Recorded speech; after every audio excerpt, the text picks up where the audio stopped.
Okay, so now we're going to go over the bandsaw. This is our smaller bandsaw. Over here is our safety switch, right here, on and off. Here is our fence, or I'm sorry, our table.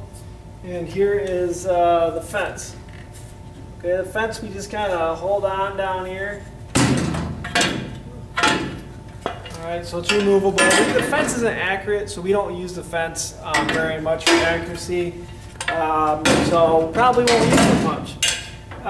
These are the blade guides right here. The blade guides help keep the board in line and the blade in line, and it helps prevent the blade from falling off the wheels. So if I open this gate, you'll see what we have here is a wheel here, and then down here we have another wheel, and then basically the band goes around and it has the teeth cut in it, and that's what cuts your board. So the bottom wheel is where the motor is, that's a drive wheel. The top one is just to help steady the blade. The blade guide should just be 1/8 of an inch above the wood, just a little bit. So you need to move these up or down to just about 1/8 of an inch above the wood. This helps keep it safer and helps make this work better. So I want to show you how this works.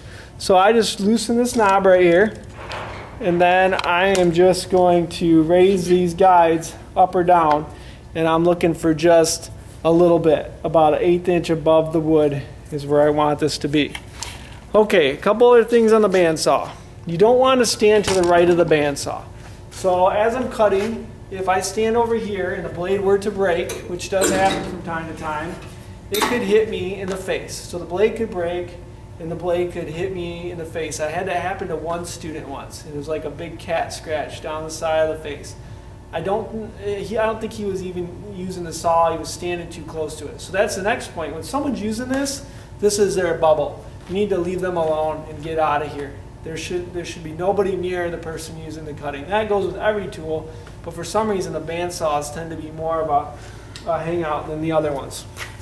So I need to kind of figure out what I'm doing here on my board. Make some marks. I'm going to do a little bit of a curve here, and because I do a curve, I'm going to need to do a relief cut. So, you know, on a curve like this with the blade I have, I'm just going to do 2 relief cuts. So this is the only time you really back out of a cut. Your goal is not to back out of a cut. So I'm going to turn it on. My hands never go in the path of the blade. I can go to the left of the blade or the right, but not in the path. So I'm going to hold my hands over here a little bit.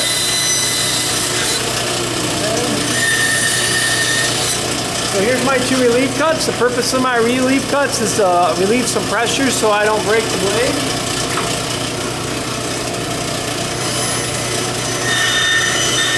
I'm going to bring this camera over here.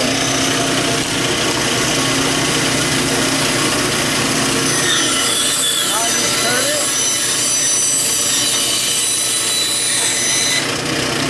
Okay, so that made my cut. What I tried to do is save the line so I can go stand up to the line.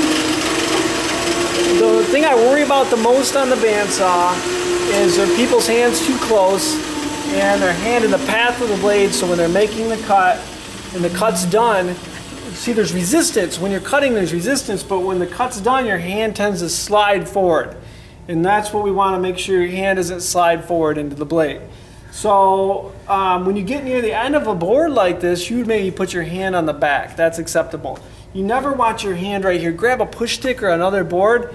I've never had this happen to one of my students, but I've seen some other students where they've cut it themselves right here because they're pushing, and then there's relief, and oh man, it's terrible. So please be very, very careful on the bandsaw. I always see kids, the margin of safety is a 4-inch from the center of the blade. And I always see kids trying to break that rule. And I really worry about the bandsaw because it's very quiet and it is very comfortable to use. It's very enjoyable to use, and a lot of times students lose focus on the bandsaw. If you're a clicking noise on the blade, it could be the blade has a crack in it, so you should check with me. The bandsaw is kind of noisy and rattly, and it does make some